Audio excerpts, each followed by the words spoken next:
Hi guys, welcome to a new video on optimization under math studies. In this video we shall tackle questions of an intermediate level. I shall tackle the three questions on the screen in front of you and I shall begin question 1 shortly. So question 1 came in paper 2 May 2002, question 8II. Kindly take a minute and attempt to solve, and the answer shall follow through shortly. So you are told that the length of the base of a cuboid is twice the width x and its height is h centimeters as shown in the diagram below. The total surface area is given by A and the volume is given by V. Show that A equals 4x squared plus 6xh. So you want to obtain an expression for the surface area, the total surface area. Now, the total surface area can be conceptualized or imagined as follows. There are 6 faces in a cuboid.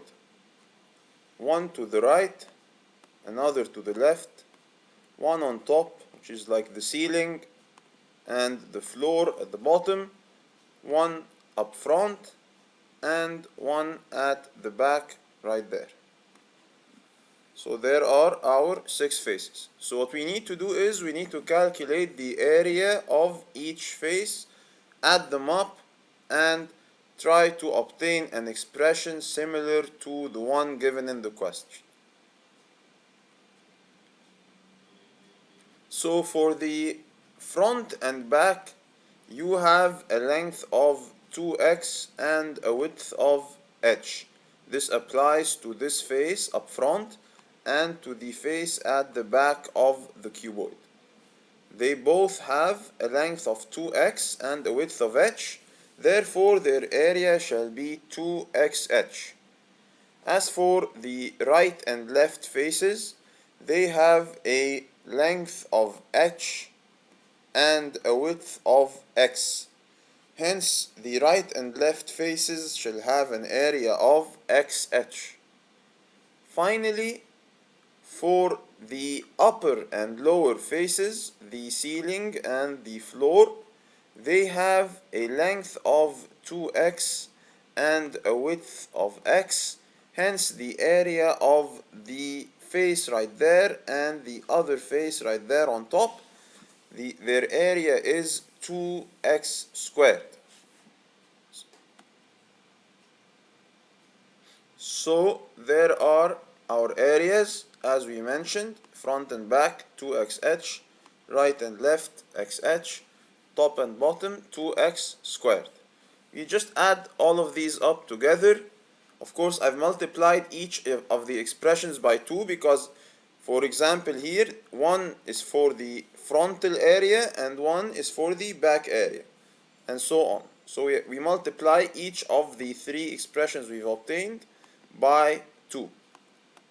Obtaining this expression in gold right there, hence the area is equal to 6xh plus 4x squared, which is what they wanted us to show in the question. Next, we are told if A equals 300, find an expression for h in terms of x. So the main benefit of a show that question is that even if you do not manage to obtain this expression on your own, you can always use it to solve the subsequent questions in the exam. So the total number of marks here is 13 marks. If you can't get the first 2 marks, there is no reason why you should not attempt these 4 marks or even the final 7 marks right there. So watch out. The first question was a geometry question and the rest is calculus. It has to do with differentiation and so on. So even if you can't figure out the geometry, you can always find the rest of the answers. So anyway, I'm going to use this expression right there to isolate the h and find an expression in terms of x. So In this red equation right there, what I've done is I've taken out the A and I've inserted 300 as given in the problem. So 300 equals 6xh plus 4x squared. I'm attempting to isolate this h to obtain an expression for it in terms of x. So that's what I've done. I've taken the 4x squared to the left hand side. So this went next to the 300. Of course, the sign has changed, hence I've obtained this expression. Then I've divided both sides by 6x to get rid of this 6x right there. Hence h equals 300 minus 4x squared over 6x.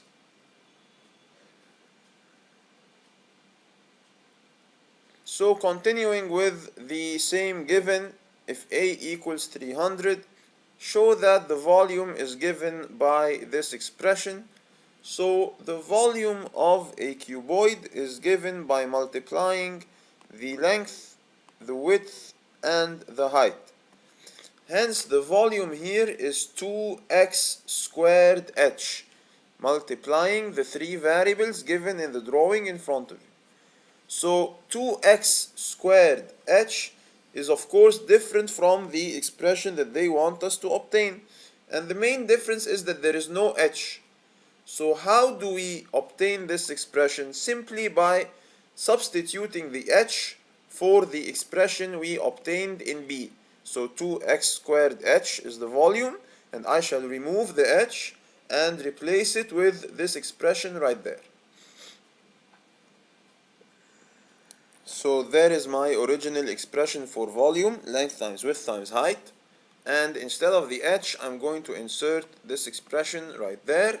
And I'm going to simplify. So what I've done here is I've cancelled the 2 with the 6 right there, obtaining a 3 in the denominator. And I've also cancelled the x with the x right there. Hence all that remains is an x, 300 minus 4x squared, and a 3. So this 6 becomes a 3 because it was simplified with 2. Hence I obtained this purple expression right there. Next, what I've done is I've distributed this x over this bracket, obtaining 300x minus 4x cubed over 3. Finally, what I've done is I've split the fraction into two parts, 300x over 3, which gave me 100x, minus 4x cubed over 3, which gave me this expression right there. Again, this is a show that question, so even if you can't find the expression for the volume, you can always do the calculus part and obtain these 7 marks quite easily. So in DI we are required to find V dash of x, and in double I we are required to solve the equation V dash of x equals 0. So let's take a look. There is your expression for V dash. I've differentiated this expression right there, and of course when I'm differentiating the second component, 3 multiplies 4 over 3, obtaining 4, and the power is reduced by 1, obtaining x squared, as you can see. Next, I equate this expression to 0 in order to solve double I. So 100 minus 4x squared equals 0. X equals positive or negative 5. Of course, since x is a width, you choose the positive value. So x equals 5. In triple I, you are required to find the maximum volume, and in IV, you are required to find the height corresponding to the maximum volume. And I simply find those by plugging the value of x I found in double I into the equations for V and for H, which I found in B and C. So to find the maximum volume, I simply plug this 5 into the equation for the volume right there, and I obtain 333. To find the height corresponding to the maximum volume, I simply plug x equals 5 into the equation for h, obtaining 6.67. And this concludes our video. Pause, write the answer down. Thank you. So the second question that we shall solve came in paper 2, May 2008, time zone 1, question 5 double I. Kindly take a minute and attempt to solve, and the answer shall follow through shortly. So if you've spent some time on this question, you would realize that it is almost exactly the same as the previous question. The numbers are the same. The total surface area of the cuboid is also 300 as in the previous question, and the length is 2x, the width is x, and instead of calling the height h, they've called it y this time, but of course this does not change anything in our expression. So I'm going to go through the entire answer quickly, and if you want a more detailed reference, you can check again the recording of the last question in this same video. So you just rewind this video and check the solution to the previous problem. It's exactly the same. Again, I want the expression for the surface area, and we said there are 6 faces. The area here is xy, and also to the left xy. The bottom area is 2x squared. The top area is 2x squared. The frontal area is 2x times y, or just 2xy. Same for the back area.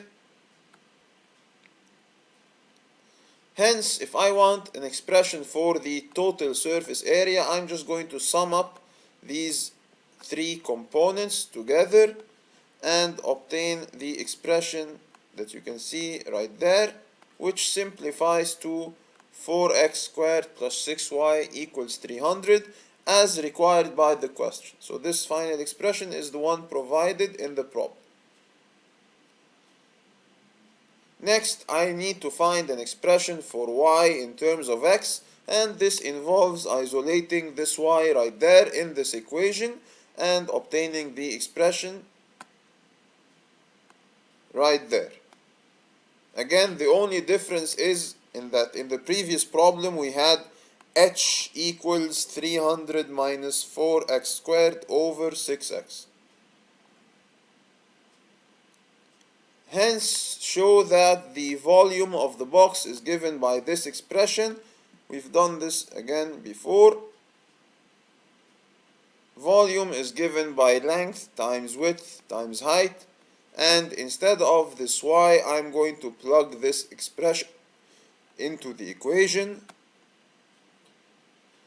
After doing some cancellations, again I've cancelled the x with the x and the 2 with the 6, obtaining 3 in the denominator, and the remaining components of the numerator remain as they are.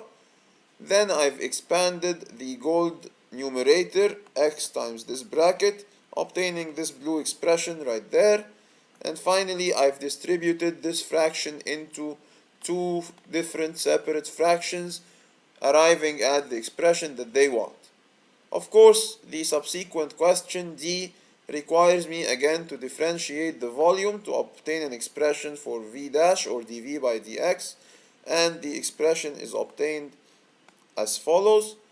Then again I'm asked to set it to 0, I'm asked to set my expression to 0 and solve, and I obtain x equals positive or negative 5, and I choose the positive value as we've explained. So in D I was required to find dV by dx, and as we've shown, we simply differentiate this expression. In E I'm told hence find the values of x and y required to make the volume of the box a maximum, and this is where this question differs from the previous question. They did not explicitly tell you equate dV by dx to 0. They just said we want to make the volume of the box a maximum, but we know that V maximum is obtained when V dash equals 0. This is basic differentiation. A maximum point in a function is obtained at f dash equals 0. So the maximum volume is obtained when V dash equals 0. So I should know that this right there is a key word for set dv by dx or v dash to 0. And find x and y, and then find the maximum volume corresponding to the values of x and y that you found. So here the solution is the same. The only difference is that the wording of the question was different. Instead of telling you get v dash equals 0, they told you find the x and y that maximize the volume. And that does not change anything. V max corresponds to v dash equals 0. Hence this blue expression is equated to 0, and we found the value of x to be 5, and the value of y is found by plugging the x into this component right there, getting 6.67. So again, I found the y by plugging 5 into the equation for y as in the previous problem. Finally, in double I, you are required to find the maximum volume, and this is found by plugging the x into the expression for v to obtain this expression right there. This is your maximum volume. So the only reason why I've repeated this question, even though it is exactly the same as the previous one, is that the wording of EI is different. Here you needed to infer from V maximum that you have to find V dash equals 0 and find the x and y corresponding to that. This is the only addition, the only part that is different from the previous problem. If you did not understand the hurried solution of this problem, just refer to the more detailed solution, the slower solution of the previous problem. Anyway, I hope you found this useful. I shall move on to question 3 short. So the third question that we shall solve came in paper 2, November 2006, question number 5. Kindly take a minute and attempt to solve, and the answer shall follow through shortly.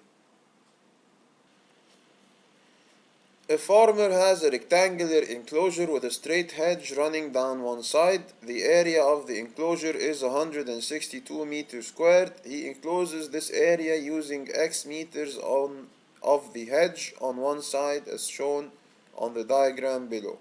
So basically you have a hedge.